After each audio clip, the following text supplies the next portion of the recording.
Hello, property nomads. Hope you are doing well.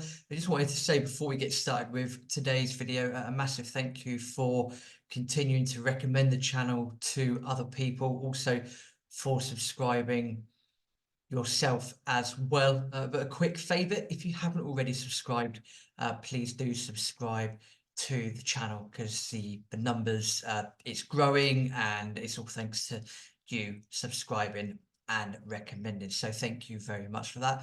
Let's continue to grow the channel as best as we can. So councils. Where do we start with councils? A lot going on and a lot of things coming to light at the moment. And it's a big mixture here of this is what happens when you put the public sector in charge of any, well, seemingly anything to do with any form of financials whatsoever. You know, we've done videos on this channel recently about council tax in the UK likely going up by double-digit figures, and a lot of people are throwing their toys out the pram at that, myself included, because you almost wonder where this cash is coming from. How is this justified given everything that's gone on in the last few years?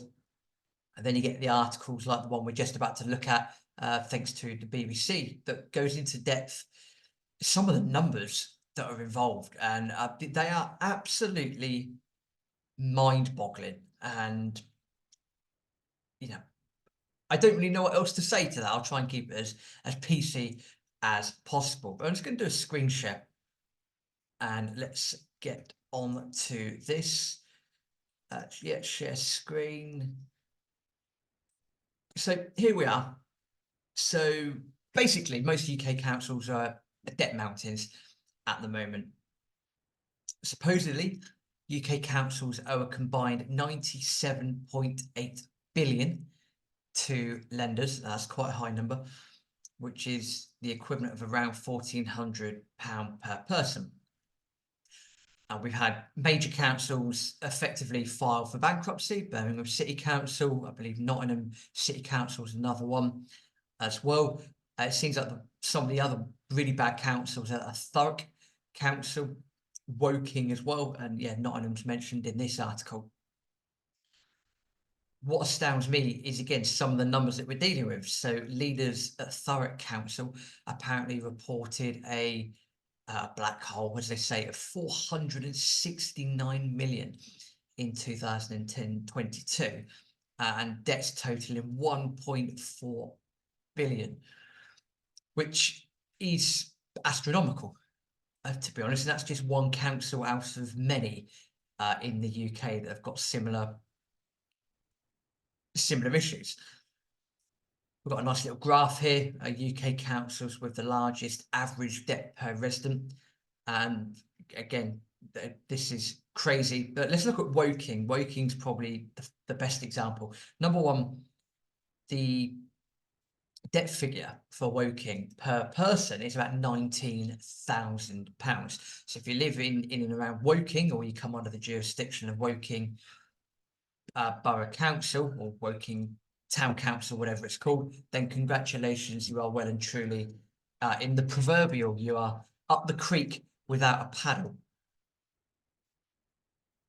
Apparently 38 councils, so apparently 10% of councils have no borrowing at all, which is fine, which is great. That's what you like to see, well-run councils. The challenge that you get with Woking is that the debt that they have is expected to rise to 2.6 billion. They've committed to spending 605 million on apparently Victoria Square skyscrapers in its town centre, and they spent just under 500 million on apparently a failed 1,000 home Shearwater housing development scheme, which was got rid of in October of last year. In order to combat this extreme debt that they're facing, they're proposing a whopping 12 million in cuts for the next financial year. And then you get into this sort of black hole where they're going to be looking at reducing services and you know, things like public toilets, swimming pool closures, you know, all of these sorts of things. Now, Woking Borough Council, Woking Council are in a bit of an issue. And as the article keeps going down, the BBC, are pointing out that most of these councils are Labour run. I'm not going to get into the politics of whether it's run by the left or run by the right in this video. I don't think that's the right thing to do. But councils have been borrowing way too much. They're mismanaging public finance to such a large extent. It's unbelievable. And it seems that because of a government report in 2012 about ways for councils to become more self-sufficient, what they've seemingly done is they've reached out to the Treasury. They have started taking a lot of finance from the Treasury and other sources, and they seem to be almost playing with house money when these council-run people are then considering themselves all of a sudden property developers, and they're probably getting into bed with the wrong people, and projects are going wrong. And look, you're property based, we're property based. Things go wrong in property. These things happen. But if you are the council, your job isn't to create a property portfolio. Your job is to run the council. Now, property might be an element of that, yes, but ultimately you are there to service your constituents, to make sure that the funds that they are using are being used to its maximum efficiency. What's not happening is exactly that.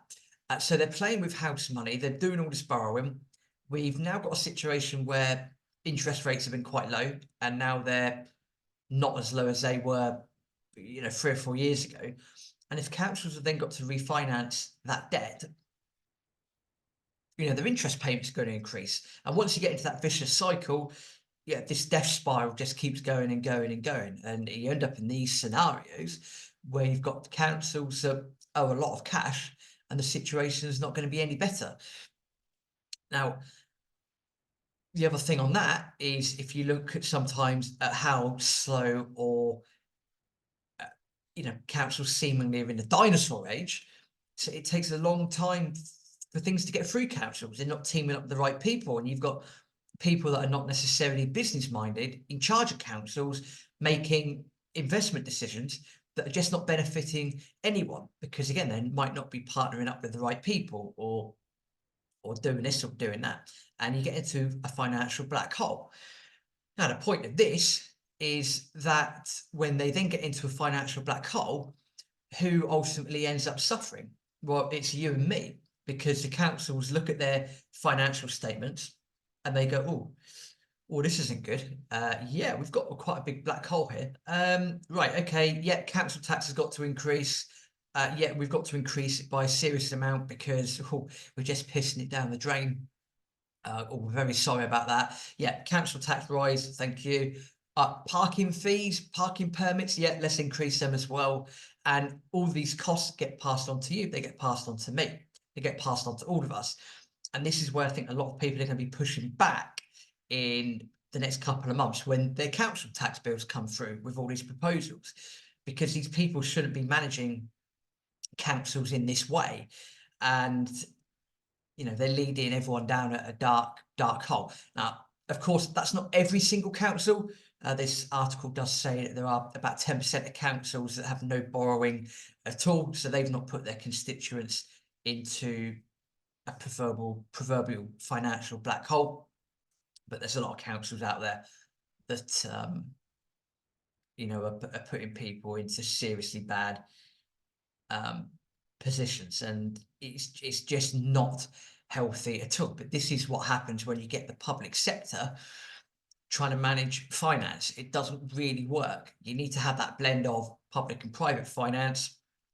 And if councils want to do joint developments with property developers and joint venture, whereas they split the profits 50-50, and it's they've got the land but someone else has got the finance to do it, and they split that way. That's absolutely great. That is superb. I like that idea. I'm sure a lot of developers would like that idea.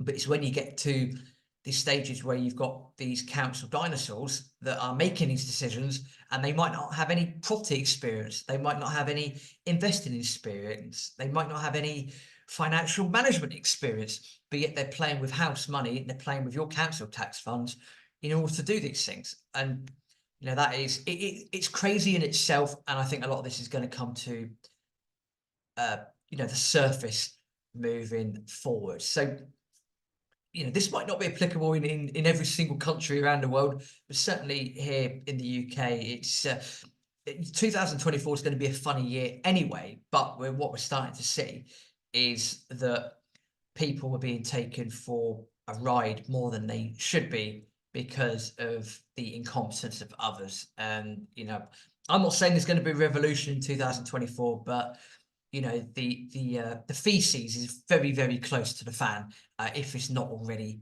hitting it. Let's see what happens. As I said at the start, thank you for sharing Property Nomads. Please do go and subscribe as well if you haven't already done so. Thank you very much, and we'll see you in the next video.